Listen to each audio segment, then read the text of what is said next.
On Bike Rebellion this week, I spoke to Michelle Gonzalez. Michelle is an IT professional, a bike commuter, and a member of Families for Safe Streets San Diego. In this conversation, we talk about how cycling forces us to slow down and be present. We talk about rising fatality rates among cyclists and pedestrians in San Diego, and about safety solutions like quick build infrastructure and the enforcement of existing traffic laws. We met with Michelle on May 14th, 2025 on Coronado Island, with San Diego Bay as our backdrop. Enjoy.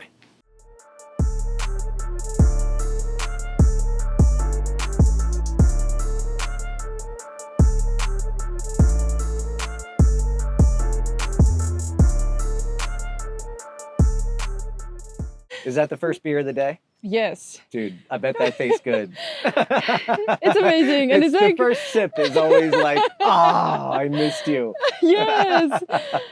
This is just perfect. Great day. And everything. Cool. Well, welcome, Michelle. Thank you.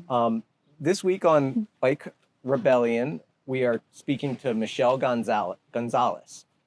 Michelle is an IT professional here in San Diego. She's a bike mobility advocate. She is also a volunteer at Families for Safe Streets is really her focus. But I believe you volunteer with Bike SD and the Coalition and all the different sort of organizations that I'm affiliated with too. So I'm surprised we don't know each other better. Yeah. But it's great to spend some time with you one-on-one. And if you would just introduce yourself, kind of tell us. We're a biking based. We're trying to get information about bicycle transportation. Mm-hmm.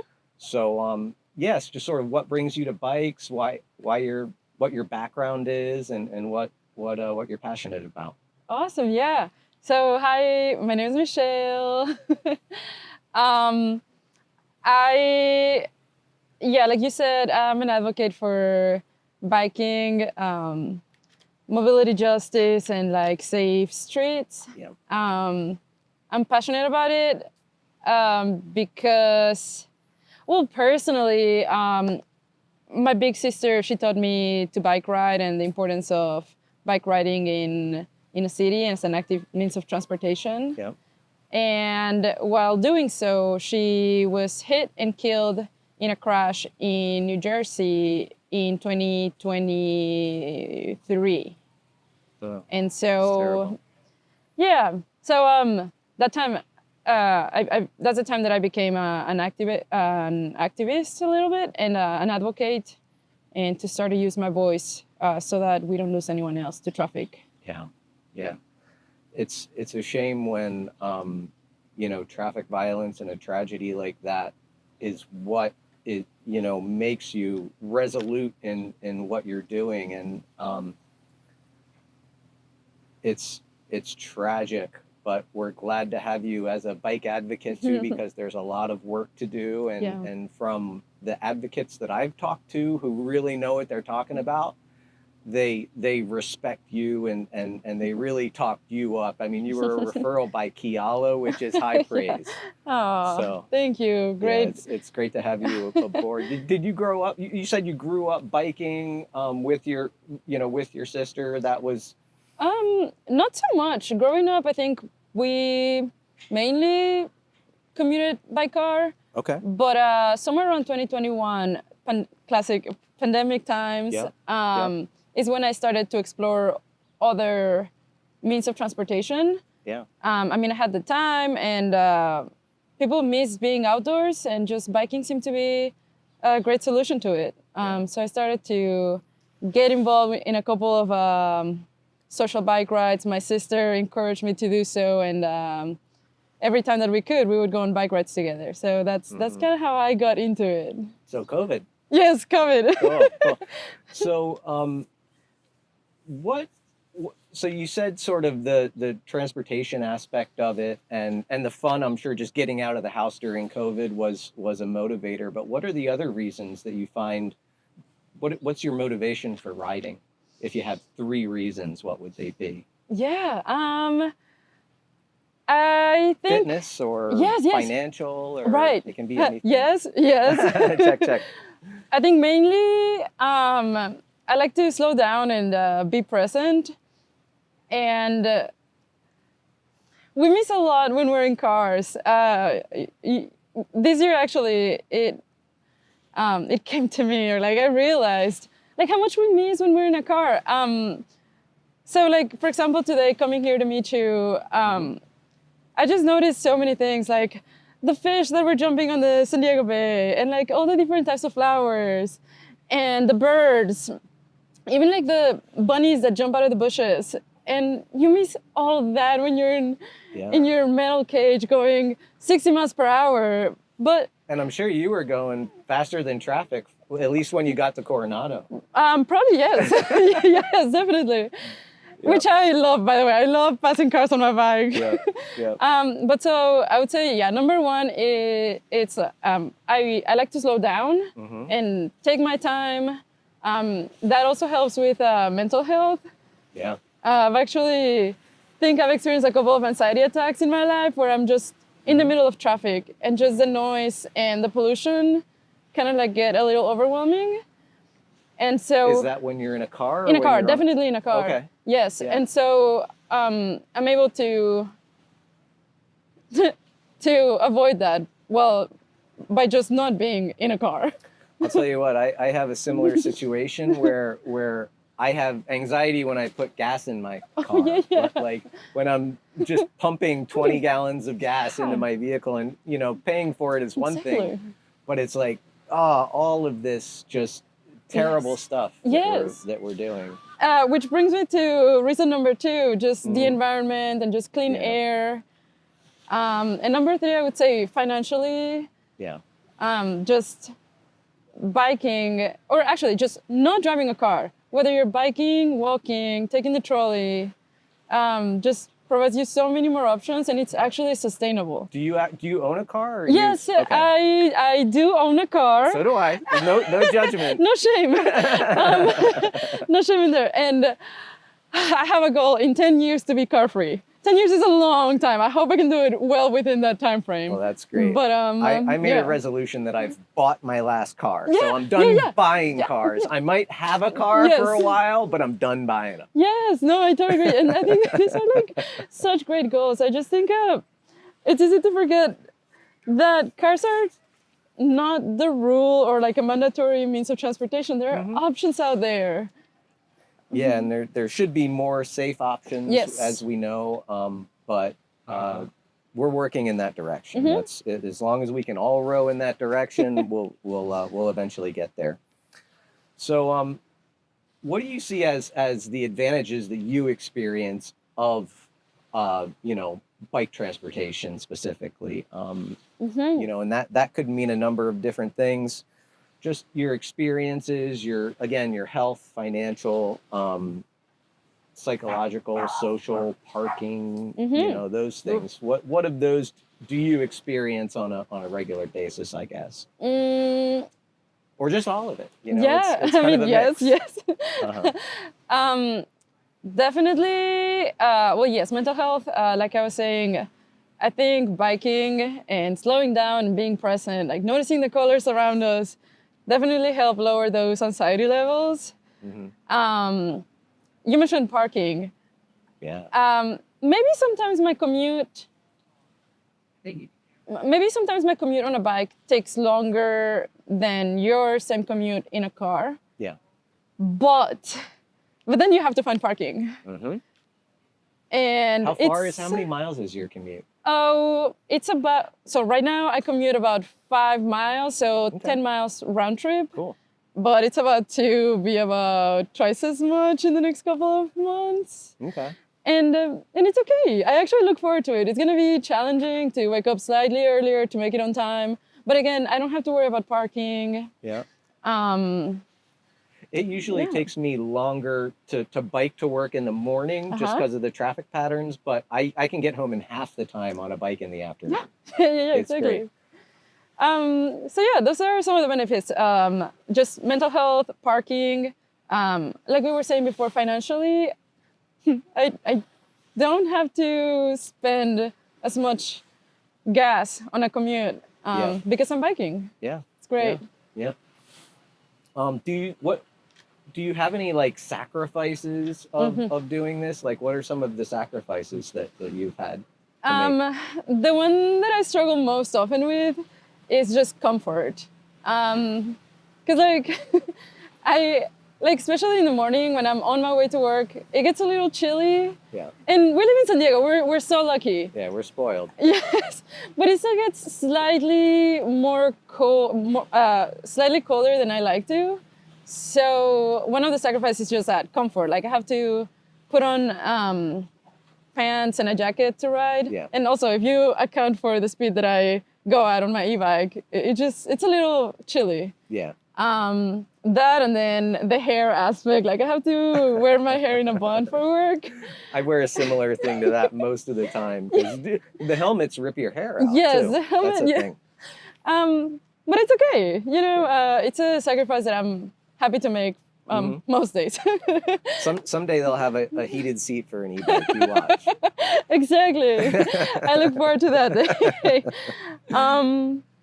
Yeah, But yeah. So the weather, even here, the weather can get cold. It's, it gets down in the 40s in the dead of winter, especially Yes. at night. Mm-hmm. So having a proper, I usually carry a proper like raincoat all the time because I Nice. have big bags and all that. Nice. But and that, I use as a windbreaker just an additional layer. Layering is really great Yes. on bikes because you can, it's always changing. I changed once on the way here. Classic.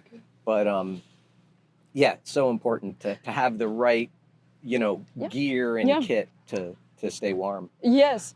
And on the topic of gear and having the right clothing and stuff, I'll add one last thing, and that's just fashion-wise, like sunglasses. Like, am I riding in the morning, and then like sunglasses are sometimes not the most fashionable for biking, or the classic grease that you get at the bottom of your pants. That's also sometimes a little sacrifice that I make, but it's okay. Well, yeah, I never liked bell bottoms anyway.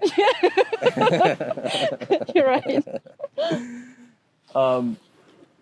So yeah, usually we just sort of step into what the clubs, we talk about the clubs and the organizations that you're a part of. I'd love to hear more about Families for Safe Streets specifically. Yeah.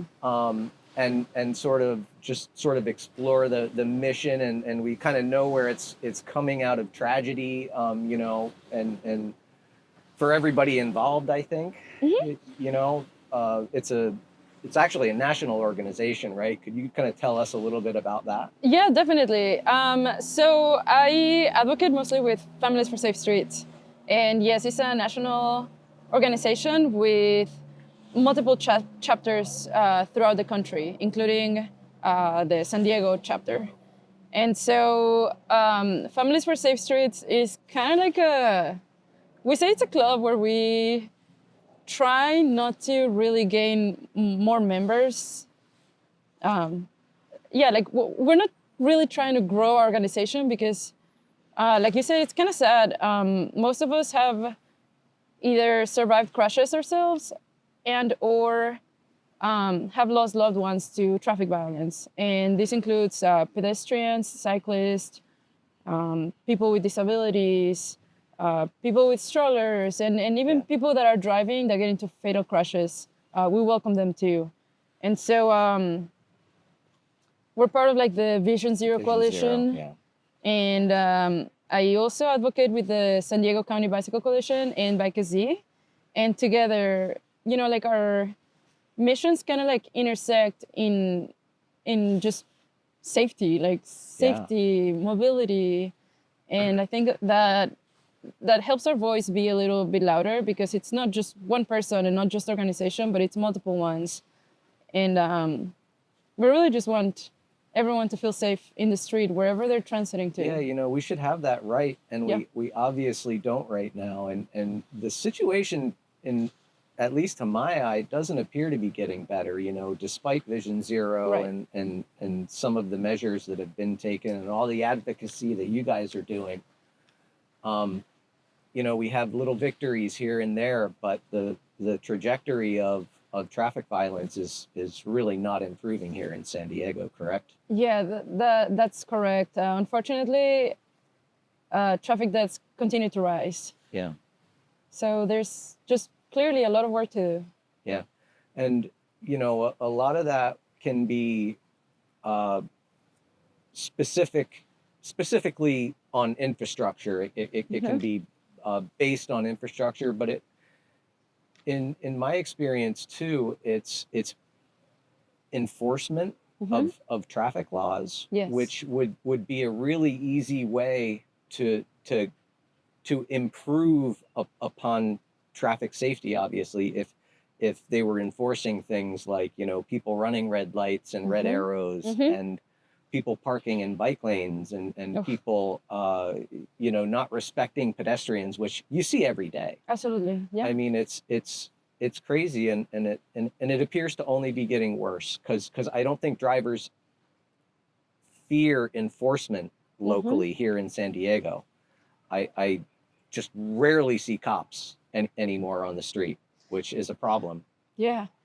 Well, I totally agree with you. Enforcement is a big issue, and I think there's just so much potential for it, for everyone to be safer if there was just a little bit more enforcement, at least. I also think awareness. Yeah, definitely awareness, and like a little more respect.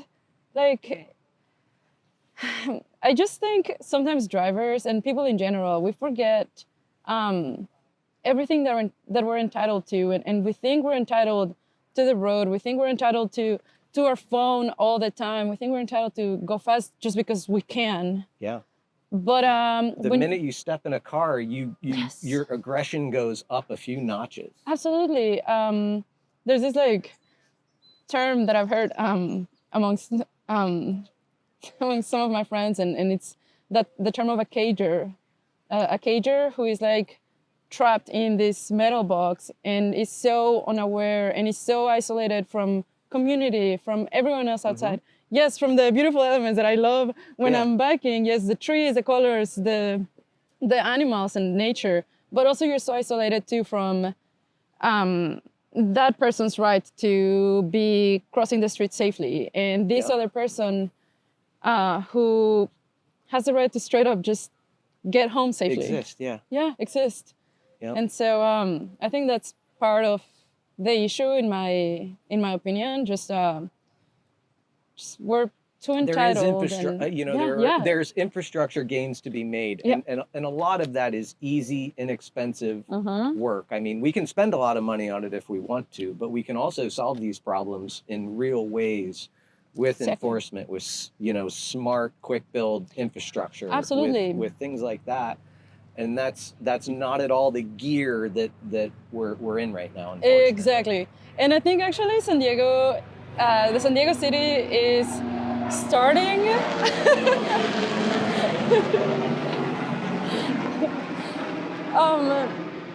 I think San Diego is starting to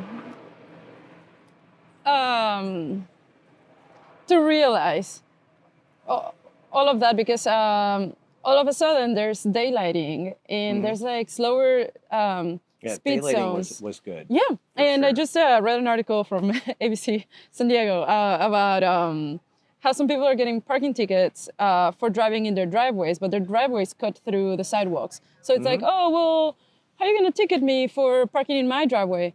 But you're on the way, like you're literally obstructing the sidewalk. So then again, it's like, well, we want enforcement, but we want our privilege. Like, we just want enforcement if it benefits us. Yeah, I have a feeling that they'll enforce that daylighting for like a month. And then they'll forget about it. And then they'll forget about it, and we'll never hear about it again. Because they wrote like 4,000 tickets or something the first month, and now we'll never hear about it. But then also it's like looking at the big picture type of thing, in my opinion. Because I think that a lot of people think that the city just wants to make revenue and they just want to ticket people, and I think there's something bigger and greater than that, and that's, well, we want bike lanes, we want safe infrastructure, we want those quick build projects that are going to slow people down, and unfortunately they cost money.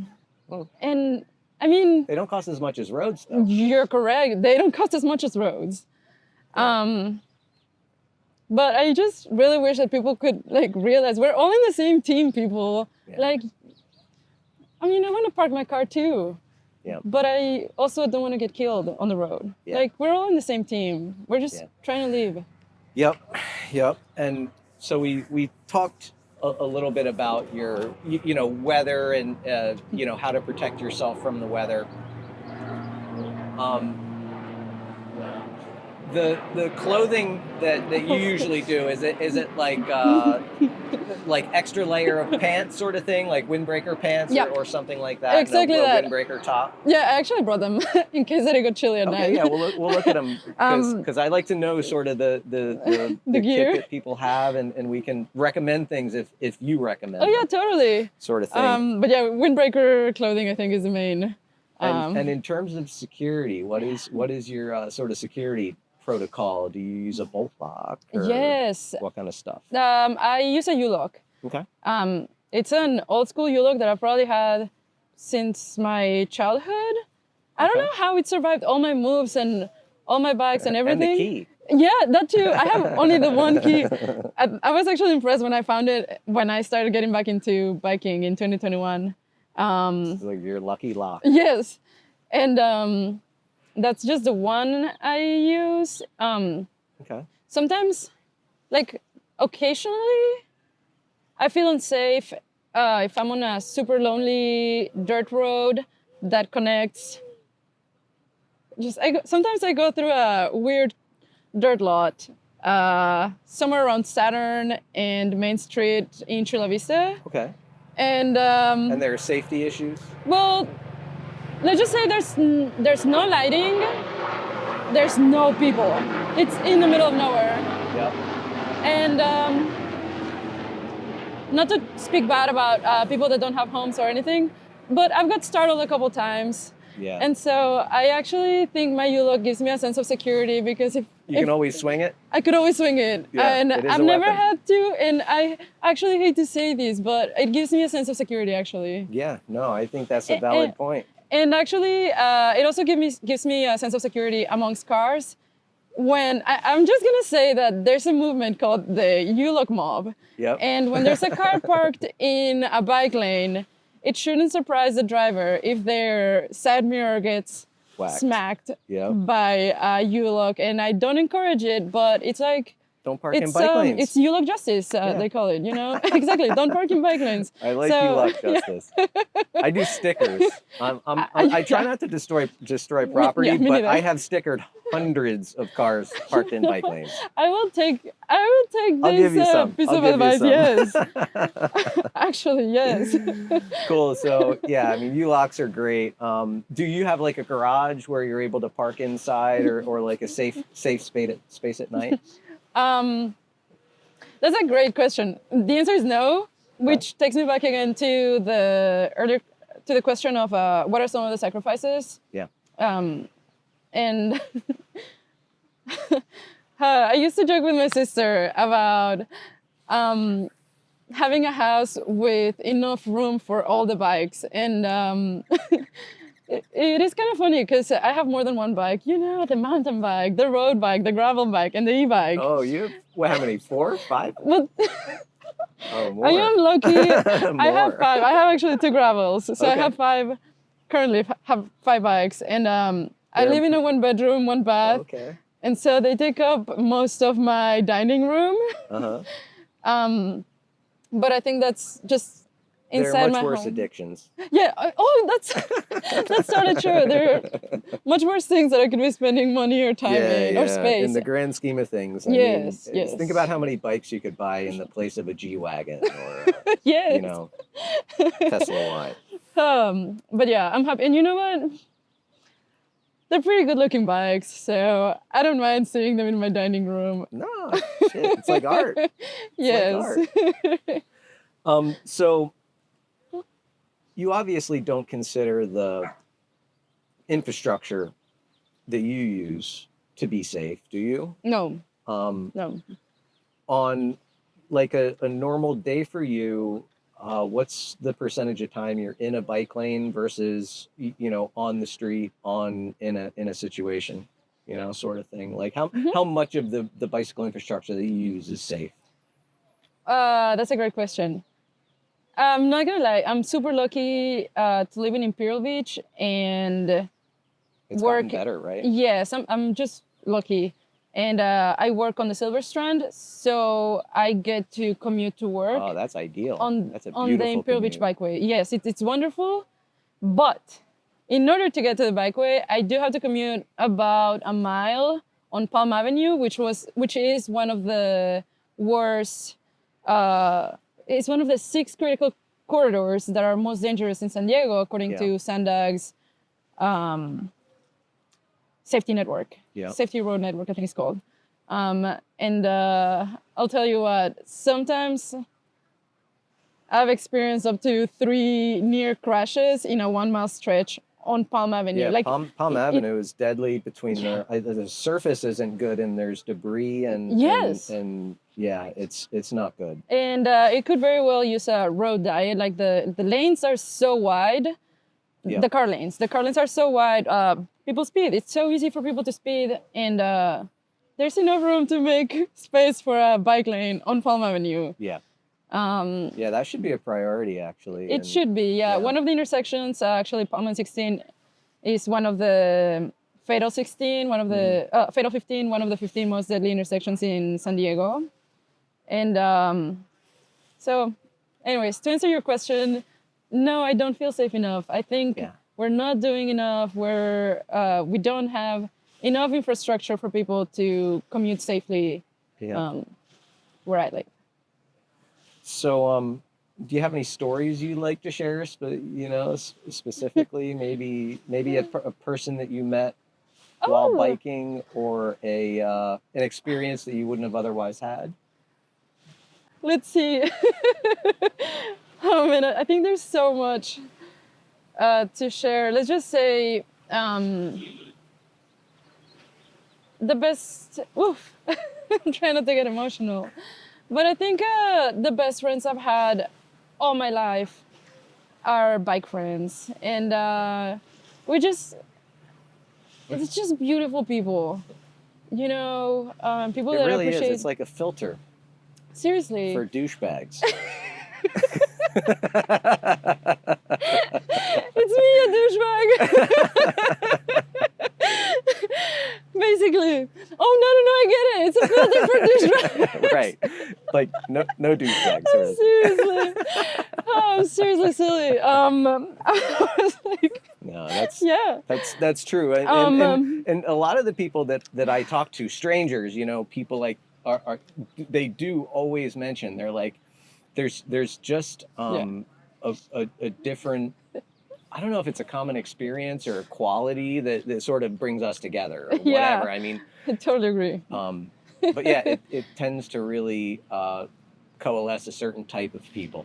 I totally agree. I think Which is so. cool. I mean, let's see, just about 2 or 3 weeks ago, there was a garden expo or something in Claremont.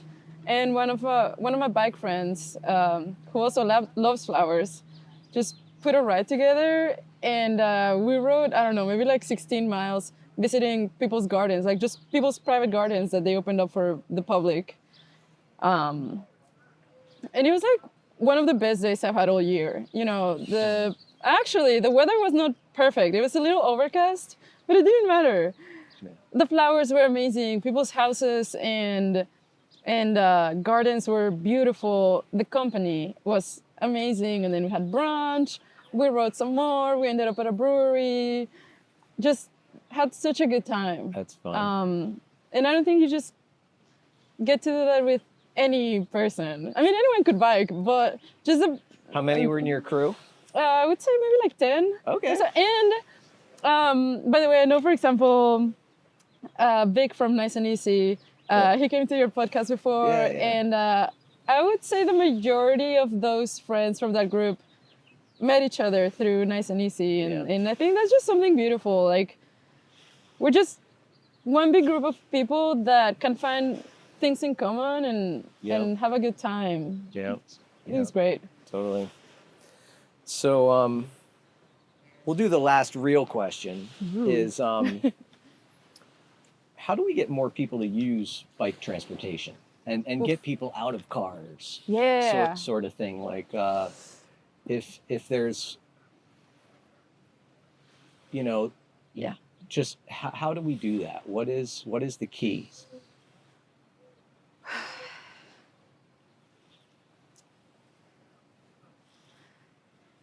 I'm pretty sure this question has been asked in like city surveys in multiple cities at different scales.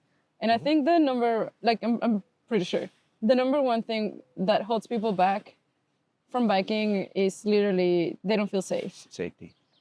So as an individual, just as a person, Yeah. what I would say,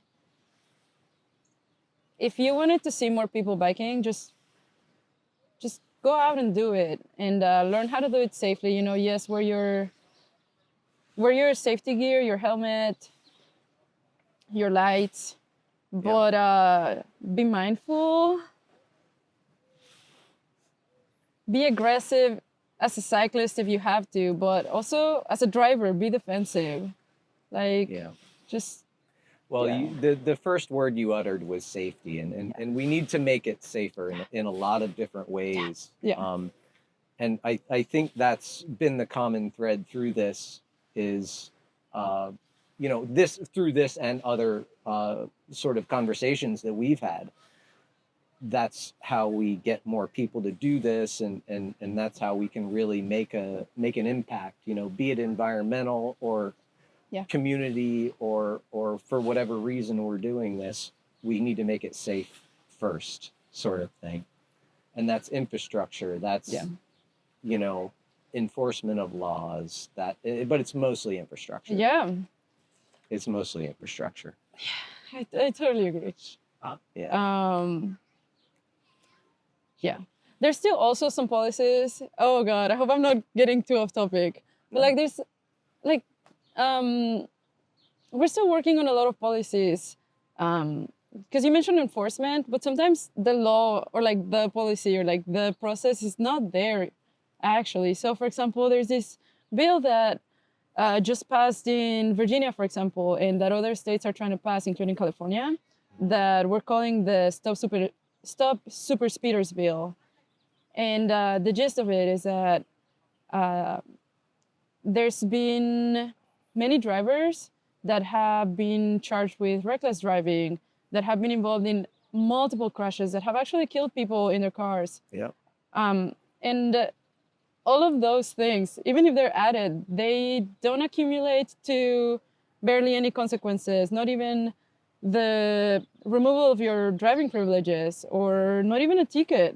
Yeah. And so what we're finding is that law enforcement and just being convicted of a crime doesn't always talk to the DMV or the process of getting a driver's license or having a right to drive. And the thing is, if there was that process and that communication and sharing all that information, like if all that existed, maybe we could stop a super speeder driver from killing someone in the future. Exactly. And you know, there are people out there with,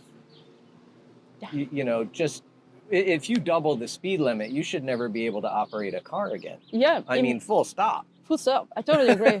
And part of that too is that the cars that we allow here in the United States are so fucking fast. They're so fast, unnecessarily fast. Like unnecessarily. Yeah, like what do we need a car with 700 horsepower for? No, for nothing. Or what is I struggle to really understand. Like, I was actually into motorsports at one point. Like, I would go, I've driven a car down a drag strip sort of thing. It wasn't a very fast car, but I used to love that stuff. And now I, knowing what I know about the environmental sort of damage that we've done and are continue to do, I'm like, how can we still do motorsports in the way that we do? I totally agree. Is that? But you sort of, we were talking about fast cars. I mean, that was something that you seemed to get excited about. Yes. So. Oh, I have more to say. Okay. This is awesome. Well, there's just so much about it though. Like one, like you said, like what do we need all that power? Like, what do we need all that speed for? Yeah. If you're not an emergency response vehicle type of thing, seriously, like, Speed limit's 70. yeah, Like, why would the car go faster than 70? exactly. Why would the car have the ability To go to faster go? than 70. How fast do they go? I mean, almost 200 miles Some per hour. cars do, yeah. Yeah, those souped up Mustangs and shit.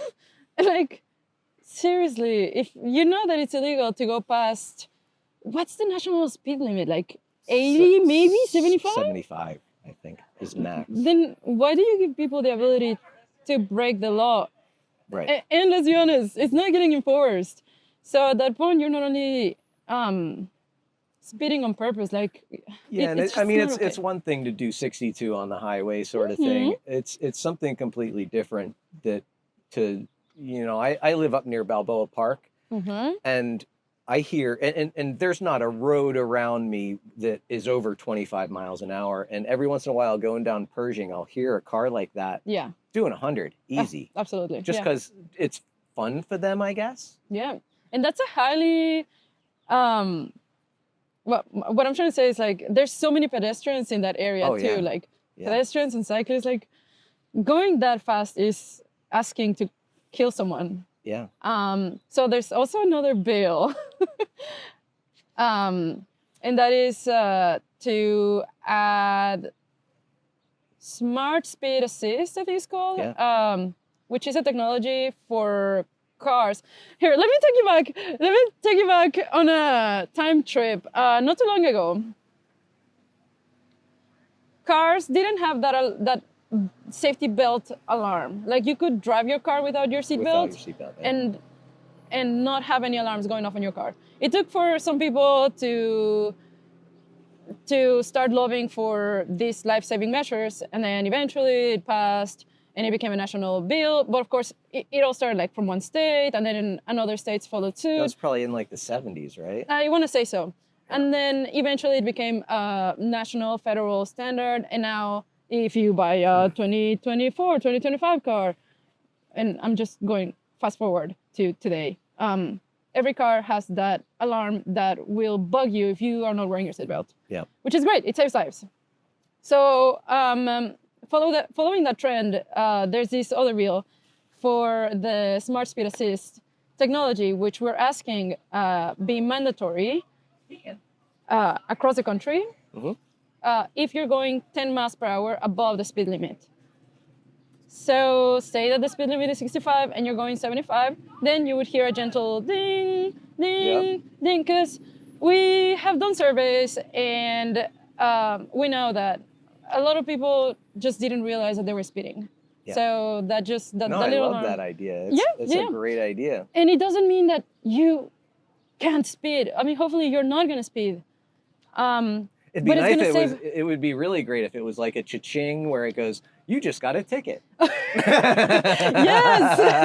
Yes. Cha-ching. You just ran a red light.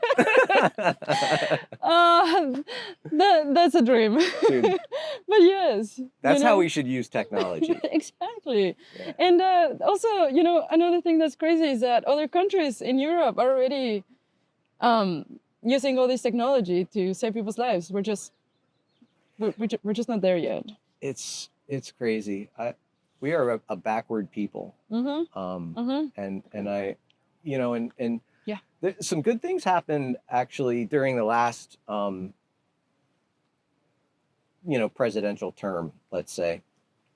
And a lot of the good that did go through is now sort of getting clawed back or repealed or whatever you want to call it. And I don't know if that's somewhere that we want to go, but yeah, I think it probably best that we let that be.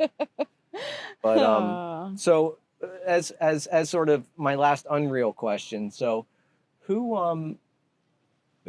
which of your bike friends would be a good interview for us? Somebody who would bring some information to the table and maybe some additional experiences, or would have additional sort of recommendations on how we can get more people on bikes, how we can do so safely and that. Do you have any recommendations?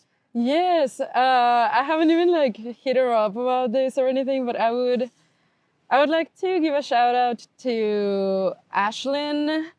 Okay, I don't know her last name. that's okay. I'll find her. Yes, and I have her point of contact on Instagram and stuff. I think she's such a great person. I think she volunteers with the She Wolves. Okay, yeah, And they're fun. Yes, just They wonderful. probably did they ride? Actually, Is it tonight or was it last night? it's actually tomorrow. Tomorrow, So, okay. Because I know it's a full moon, right? Yes. So, by the way, happy Bike Month, and Yeah. tomorrow is Bike to Anywhere Day. Yeah. Of course, in the morning, and then in the evening, the She Wolves have a bike ride. Ah, cool. It's exciting. Do you do she wolves? Every now and then, yes. I love that. I ride with the werewolves The when werewolves, I can, yeah. and it's always a good time. Yes, same. Sometimes the rides are more than I'm prepared for Yes. because those guys are serious. Yeah. But I love riding with them.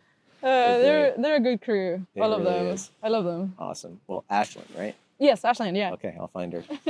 Well, thank you so much, Michelle. This has Thank been a lot you. of fun, and it's been an adventure for me. I mean, this is my first sea voyage to set this up, and it was absolute blast. That's awesome. Did you guys take the ferry The across? ferry, Oh, yeah. that's awesome. Yeah, it Heck was yeah. super fun. In the lead up, we'll have sort of all that in a shot. It'll be Sick. super cool. So, all right. Awesome. Well, thank you again. Thank you again. This is the e-bike. Oh, nice. So cool. Bosch system, right? Yes. Wow, that's a beast. Is it love Bosch? it. I think so. Yeah. Nice. It's a class 3, so it goes fast. That is awesome. It goes, I think, 27 miles per hour. Oh yeah. It's pedal assist, and I mean, I like it a lot. I was one of those people that were like, oh my gosh, an e-bike, you never. But when I started to really try to replace my car trips, I just took the decision. It and changes it's- everything. It honestly, changes yeah. your range. Yes. It changes like something Yes. like this with big, wide, beefy tires, Yes. front suspension. I mean, this thing Yes. is built for San Diego roads. I totally agree, yeah. Like And this is seriously, an 20 off-road bike, Yeah, capable. with a front suspension, Yeah, yeah. but this is what you need to ride here. Honestly, I think so. I'm very happy with it. No, it's And great. like, seriously, 27 miles per hour. That's awesome. It's plenty fast. It's plenty fast. Yeah, I totally recommend if, not that anyone asks me, but So you have built-in lights, yes, They get one. yes, both front and rear. But and you're the standard milk crate, I was gonna which say, is cool. yeah, the milk crate is like a great solution to cargo. It Yeah. cost me like $2 to buy it off of the marketplace. Yeah. And you've got a little net like Kiala Yes. does, which is Yes. key. It cost me like $8 from a bike shop or something. Like seriously, you don't need to spend 50 or $100 on cargo equipment. no, Just no. yeah, just be creative. I keep a couple bungee companies in business. I think I buy a lot of bungees. Yeah. So yeah, just that's a bitchin' rig. Yeah. How many miles you got on it? Ooh, so far I want to say like 800, Okay. How long, which is so not you crazy. haven't had it that long? or- No, I haven't had it that long. Okay. But yeah, just trying to replace the car rides with this. No, it's great. Super cool. All right. Well, show us your shirt because this High this is one of the nice and, actually the latest shirt from Advocacy nice and easy. featuring. Bike SD. I will not say what it is. The 'cause cyber it's dumpster. obvious. Yes, the cyber dumpster. Thank you. The burning cyber dumpster. Heck yeah. No, So yeah, trying Well- to support the good organization of Advocacy. no, this is great, and your bike is awesome.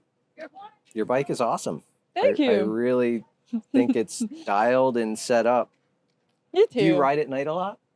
No, honestly, I don't ride at night. Mhm. I don't have very much of a nightlife. Okay. Like even if I go out with my friends, it's usually during the day. Okay.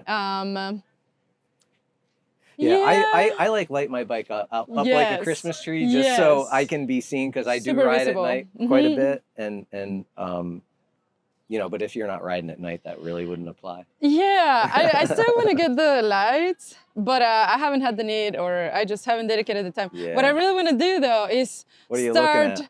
start like putting up messages here, like slow down, or Mm-hmm. like yay bike month or something. Just visibility. Yeah, Yeah, visibility would be, yeah, I think so. cool. That's what's next. Awesome.